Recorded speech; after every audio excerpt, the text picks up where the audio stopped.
Hello and welcome back. I hope you're ready for another episode of Tales from Hellheim.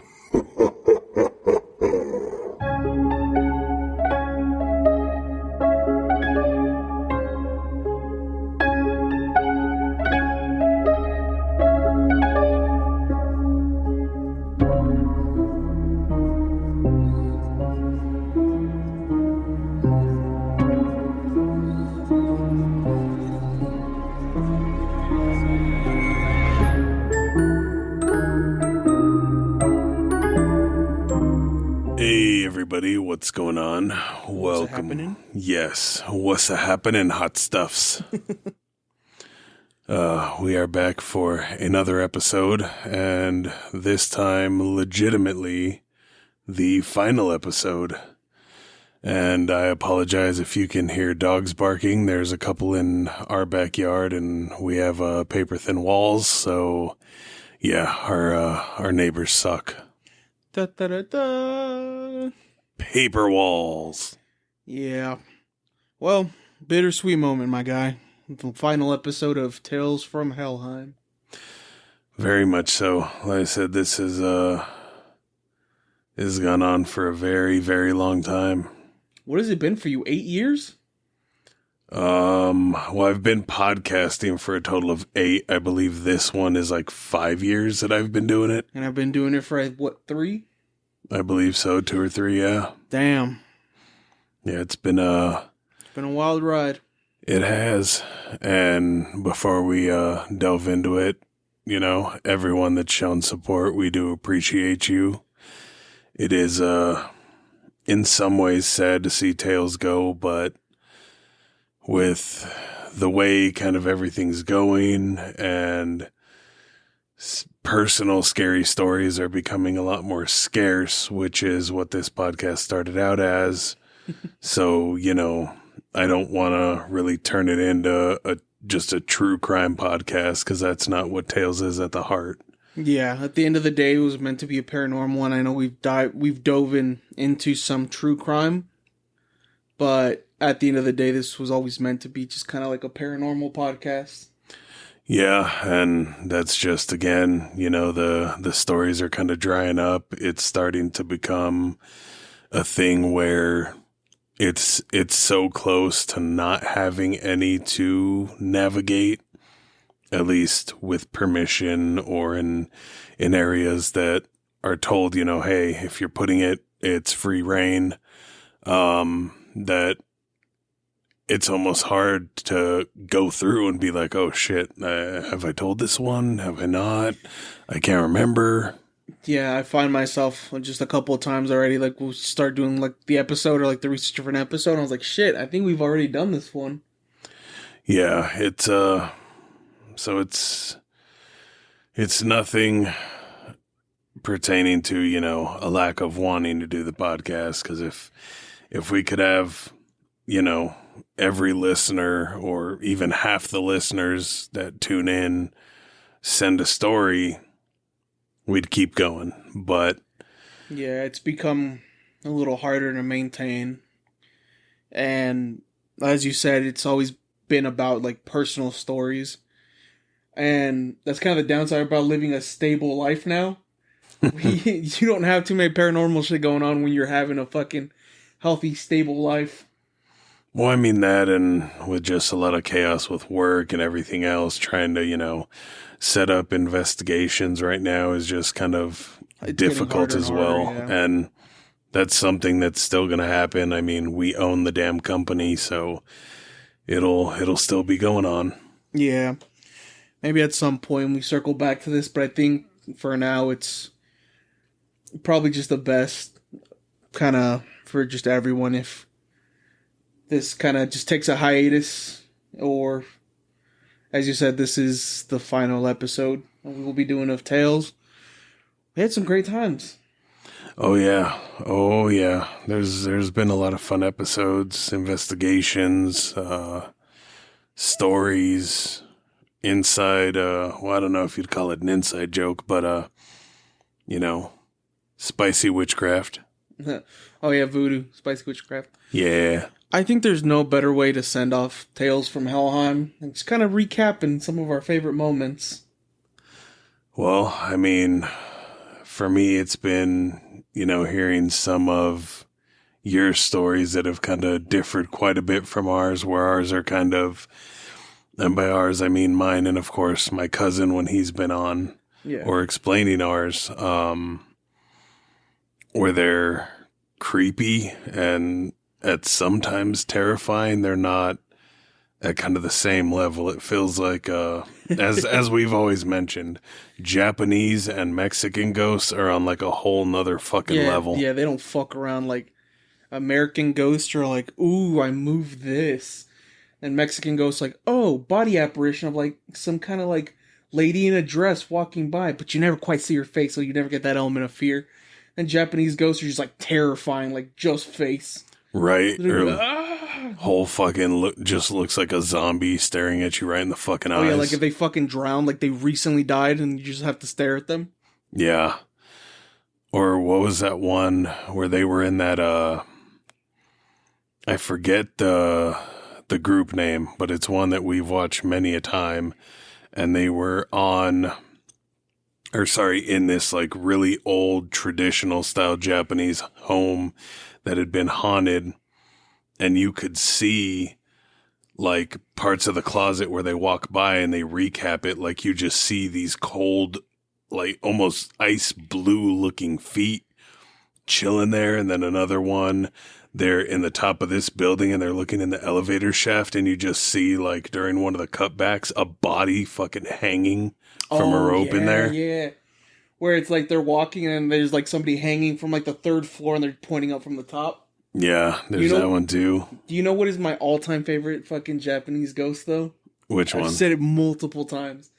The one where they're going through and they're showing like a listing of an apartment, and then it's the realtor and the person who's gonna fucking rent the apartment, and then they're checking out the closet and they open up the closet and then there's like a hand that reaches down to kind of like grab it's like a blue hand like goes and tries to like grab like the realtor's foot, and she like backs up, and then the camera guy points up and there's like a fucking face like maybe like 2 inches away from them. Oh yeah, it looks like fucking The Grudge style shit. It looks like if Bobby Lee played The Grudge. That's what I thought it looked like. See, I thought you were gonna talk about the wheelchair ghost. Oh fuck, that one's not as scary. I just thought it was really fucked up. Like, you tell me you're gonna drown and you're gonna come back as a ghost and you're still stuck in a wheelchair? That's really fucked up. That's just irony right there. Yeah, dude, that was like wild because we were watching and I was like, what the fuck? It's like, rewind that. And you pulled it back and you showed me, and it's just a fucking wheelchair ghost like zooming in front of somebody. I was like, yeah, but look at the speed that fucking thing had. Yes, you're still paralyzed, but you can go at the speed of fucking Sonic. You think it was one of those fucking motorized scooters? Dude, even for a motorized fucking wheelchair or anything like that, that is still fucking fast. Like, I've never seen a wheelchair He took the that governor fast. off for that wheelchair.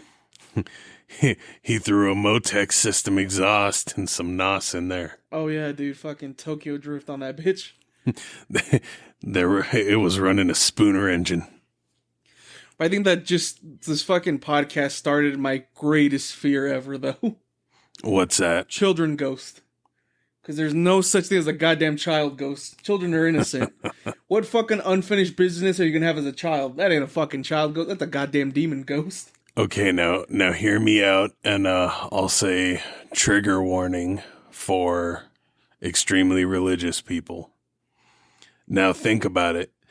If you're saying they can't be ghosts because they're innocent and have no unfinished business, then how can that same God that's believed in not allow a child to become a ghost, but can allow someone to suffer through fucking cancer or crazy shit like that and just, it's fine?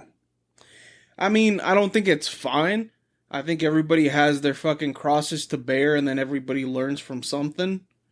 And for some people, that's just kind of what it takes to kind of like put them on the straight and narrow. Because personally, my dad, he isn't the greatest guy. Yeah. And he was always, I mean, I've talked about it with you. And he's always been kind of like a piece of shit. but he got colon cancer a couple of years back. And ever since that, he straightened out, dude. Like, my dad's like the guy who would fucking drink like 4 times a week. And he'd fucking like chain smoke. And then ever since like he started his medicine, like, doesn't touch alcohol anymore. He's fucking been like fucking tobacco free for like, I want to say maybe like 8 years now. And he hasn't fucking drinking in like 3 or 4. So Yeah. it just kind of changes it. Like I said, it's never meant to be like, oh, well, you're a piece of shit, so here's this. Like, I always think it's meant to kind of change the person. Well, but I mean from the aspect of like I get that partially as well, but an example, my grandma, great woman, she was always kind to people, always helping people, always helped out in the neighborhood, the community. Yeah. Out of nowhere, never smoked a day in her life, was never around chemicals. She got stage 4 lung cancer and died. Fuck, dude. So it's like, if that can happen, then you gotta have some belief that there could be, you know, a kid that maybe he was a little extra bad or whatever you want to say, and it's just like a cruel fucking joke. Like, well, sorry, kid, but now you're going to be stuck on the earth as a 2-year-old, 5-year-old, 10-year-old, and that's... No such thing, those are demons. You're not changing my mind on this. I don't care if it's the last episode, I am not changing my mind on this. Well, at least we know Duffy has a stand his ground law. Yep, those are goddamn demons. But that always makes me think too, like the people that are like 90 and then they're like, I used to smoke cigarettes, but I stopped. Yeah. I was like, you made it to 90, dog. You've lived a good life. Fucking, you're playing with house money at this point. Fucking smoke away, Johnny. Right. That's my goal. If I make it to fucking 90, I'm just gonna chain smoke like a motherfucker. Yeah, I might pick it back up. I mean, luckily for me, that shit's never been an addiction. Yeah. But it's one of those things I always did when I was either really fucking bored or really fucking stressed. That was always my issue, dude. Like, I have a very addictive personality, so I can get addicted to shit like really fucking easy. Like when we were roommates, like you'd see me, I'd go out on the porch and I'd go smoke like 2-3 cigarettes back to back, and then I'd go inside. Yeah. And fucking, it was terrible, dude. Like that, alcohol too. I fucking, whew. Well, that and I really fucked myself up. That and the tall man. That and the tall man. Yeah, but like I said, sometimes shit like that happens where like you live a little too much rock and roll, and shit like that happens, and then something bad has to happen to kind of get you back on the straight and narrow. Yeah. But I mean, everything happens for a reason. I don't want to sound like a hippie, but that's kind of my philosophy with everything. So what would be the reason behind getting possessed? You fucked around and you found out. Because a lot of the stories I hear about like possession and shit, they're like, oh, we played the Ouija board, or like this happened, or we did this, and then, oh no, Sarah's possessed now. She's crawling on the fucking roof vomiting at us. I was like, Sarah fucked around and Sarah fucking found out. See, I like looking into the cases that were more... accidental? Oh, it was just some normal kid that wasn't around anything, never played with a Ouija board, never went to haunted places, and yet somehow he's got a demon or the devil inside of him. But if you always look back, there's always a fucking reason, though. Like, sometimes it might not be their fault. Like, I get that. Like, it's shitty when it happens to you and then it wasn't your fault. Like, was that kid that got... I don't think he got possessed, but he was getting attacked by ghosts or some shit. I think it was, like, in Sudan or some shit. Is it that one, or are you talking about the one from, it's like Africa or Nigeria, where the little kid's like... He's sitting in the chair and he gets fucking yanked? Yeah, you just see him fucking fly off. Yeah, I think it was that one. Yeah, that one's like fucking that one, and then trippy. didn't it turn out like just their house was haunted or some shit? I don't know. I went to try and find a follow-up to that, but I wasn't able to. I don't know if it's... I just didn't type in the right search fucking query, but yeah, I was trying to find what happened to that kid. He became Prince. How? You're right. Yeah, I don't know how that would work. Don't worry about it. Just believe. You gotta believe. He became Prince for the first time in the future of the past for the last time.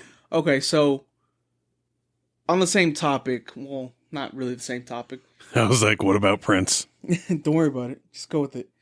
I know you said that like this was never meant to be a true crime, but we have covered a couple episodes of true crime. Yeah. What was your favorite? Well, it's shitty to say it that way. What was your favorite fucking murder? Oh, God. What was your favorite, like, true crime story that we covered?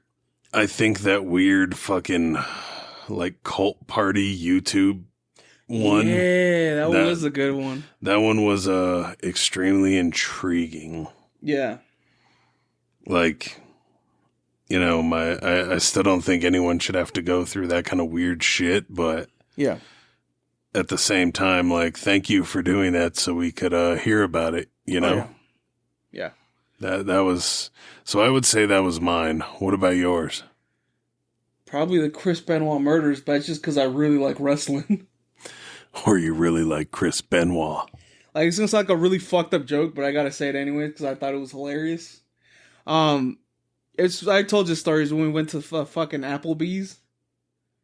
And oh yeah. there was like a fucking party of maybe like 50 fucking people just standing there, and they're that family that doesn't control their kids. Like their kids like jumping around, throwing shit, and they're fucking like cussing and stuff. Yeah. I was like, sometimes you just gotta put a fucking kid in a crippler cross face. I don't want to say that fucking Chris Benoit was right, but I mean, sometimes you gotta put a kid in a crippler cross face. Yeah, but I can definitely understand that, but I think he went a little further than the crossface. I mean, yeah, but the crippler crossface. The joke was actually murder this time. And the prank was murder. Yeah. But the Chris Benoit murders, I feel like have always been really interesting, especially like the conspiracy behind it. I always thought it was pretty wild. That, and then not true crime, but what's been your favorite paranormal story? I would say any and all personal stories. Just because having been through the experience and hearing about other people's experiences, yeah, like, you know, hearing yours, hearing some from the wife, hearing my mom's, having my cousin, you know, recall his time at our aunt's house. Yeah, those were. I still remember that night getting the call from his mom. And it was like, hey, you know, he's freaking out. Can you come with me?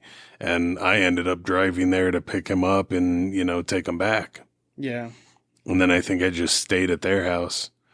But it's shit like that's always going to be my favorite. Anything that I can personally experience or can have like an extremely detailed account from, you know, close ones. Yeah. What's yours?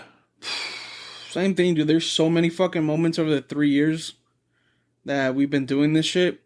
It's kind of hard to pick, honestly. Because if we're going like story-wise, I'd probably go with like that fucking La Mano Peluda, the radio show. Oh yeah, that was a good one. Yeah, that dude got sacrificed. He became a fucking sacrifice for like magic or some shit. Yeah. That one is one of my top favorite stories. It's terrifying. And just like all the coincidences, everyone's like, well, this is a coincidence. Like, no, it's not. Like everything that happened in there was fucking strategically planned to go down the exact way that it was supposed to. And it did. I think paranormal wise, I'd have to go when we went ghost hunting at St. Luke's. Oh yeah, that was always fucking fun until fucking Daddy Fat Sacks got attacked. Well, that and that I'll still never forget that weird fucking picture in the suicide room. Yeah, I still have that. Just to fucking have to sit in there, and then like the recording where we're talking, you can hear like whispers coming from that fucking closet that we're sitting by. Yep. I was like, no, this is too fucking. Like, I had to take a fucking beat after that. Like after we were done recording. Yeah. Just because I was like, dude, I feel fucking drained. Like every time we did that, I felt fucking drained. And then we figured out why, because something attached itself to me. Well, that and St. Luke's is an interesting place filled with good and bad death, good and bad history. Yeah. And especially if you go back to its day of creation, very bad history. Oh, yeah. Yeah. In the fucking TB ward. Yeah. And then, I always wanted to see the fucking nurse that they were talking about. And in that video, where we're in the hallway and we're recording, it looks like something crosses through the light and just kind of like blacks out for a second. I have to still find that video. I'll send you them at some point. But I think just St. Luke's is always going to have just kind of like a little special place in my heart. Oh, yeah. Because that was, I think, one of the first actual investigations we did. Like, full, like, format investigation. Yeah. And that chapel's pretty, That chapel. pretty eerie. Yeah, I fucking hated that chapel, dude. It, You walk in and, like, a chapel, you think, like, oh, it's supposed to be, like, peaceful and serene. No, that was creepy. It feels heavy, and it makes you feel kind of sick to be in there. Oh, yeah, it's very heavy, especially in the I don't know if you want to call it the dais room where the clergyman actually stands to give his sermon. The pulpit? Yeah. Yeah. That spot's really fucking creepy, and I don't know why. When me and Daddy Fat Sacks walked into that side room and the light turned off on us and the fucking door closed. Yeah, even though it's a fucking motion sensor light, so it should have turned on instead or stayed on. Well, yeah, the light was on when we walked in and then it turned off, and then that door had like the actual like foot stopper. And then it closed, and when we like pushed the door back, the stopper was like back upwards. Yeah. Yeah, that was a very interesting time. That place in general was really fucking weird, dude. And then when Daddy Fat Sacks got attacked. Oh, yeah. Had that nice long scratch. Yeah. You know what was my favorite part, though? The staircase. No. The staircase I could have done without. The juice. Yes, that fucking apple juice was amazing. Yeah, that was some bomb juice. I would go back just for the apple juice. Yeah, that's some delicious ass apple juice. Best I've had. Yeah, dude, it was like fucking ice cold. Woo. Now, I'm hoping eventually, and maybe, if we do, we'll put that out as a special somewhere, somehow, but I'm still hoping one day we can find a way, because if there's a basement, there's got to be access just in case of a fire. If something happens, they got to be able to get down there and take care of it. So there's got to be access somewhere. I'm calling it, dude. I'm pretty sure where I'm telling you where you step, it's cement, then like a bendy floorboard covered by carpet. If you check where the staircase leads up, it should lead to about that fucking area. I think they covered it up for a fucking reason. But there has to be another entrance. Because that's just fire code. If there's any sort of entry, or like if there is a basement, it needs to have at least one open exit and entrance. No idea, my boy. There's got to be something. I'm still holding up faith. It looked like there was just that one fucking staircase. And where it led up to seems like they just carpeted over the entrance where that floor is. That's my best guess. Without having to pull up the fucking carpet, I'm thinking that's where the door's at, and we're never going to find an actual door that leads to that place, because I think that's what it is, that they covered it up. We need in. I don't think we're ever going to find it, if I'm being honest. Because we searched around the perimeter. We tried looking for the blueprints and like the street view. And there's really nowhere I don't know how to look for blueprints. I've never looked for blueprints. Yeah. That's why I had no luck. I'm sure you can find them, and I'm sure the people there have them. But everybody's like super cooperative unless they lied to us and they know the doors and they just don't want to let us go down there. Which could be possible, because maybe they're absolutely fucking terrified. Think about it. They say in that one, I think it's in the server room where you can see in down to the basement. Yeah. Is, I believe, where that smell of sulfur was coming from. Yeah. And even with the flashlight, it looked very fucking eerie in there, dude. Oh yeah, and then there's like right down at the bottom of the hole, there's like a door and a doorway. Then outwards, there's that fucking weird, just like, I don't want to say body bags, but just weird shit stacked up down there. And Yeah. I don't know, dude. I don't think we're ever gonna find an entrance to that place. what do you guys think? What's another good moment that you had on the podcast?